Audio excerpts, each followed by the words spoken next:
First মেতে আমরা গিয়েছিলাম শেরে পাঞ্জাব কোলাঘাটে, কারণ ওই দিন আমাদের সবার অফিস ছুটি ছিল। আর সেলিব্রেশনের কারণ ছিল হচ্ছে আমার পিস্তুত ভাসুর দাদা ভাই আর বৌদি ভাইয়ের 5 বছরের বিবাহবার্ষিকী সেলিব্রেশন। স্টার্টারে আমরা নিয়েছিলাম চিকেন শিকারি মুর্গ, গোল্ডেন ফ্রাই প্রন আর চিকেন ললিপপ, তার সাথে মশালা কোল্ড ড্রিঙ্কস। খাবারগুলো তো অসাধারণ ছিলই, একটু ওয়েট করতে হয় শেরে পাঞ্জাবে, কিন্তু খাবারগুলো খুব গরম ছিল।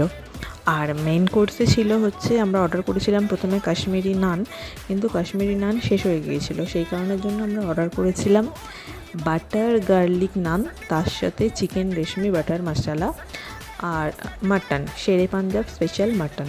যেহেতু এক প্লেটে 4 পিস করে মাটন ছিল, একটা আলু একটা ডিম ছিল, আমরা 6 জন ছিলাম, তাই আমরা 3 প্লেট অর্ডার করেছিলাম। খেতে তো অসাধারণ ছিল, প্রত্যেকটা খাবার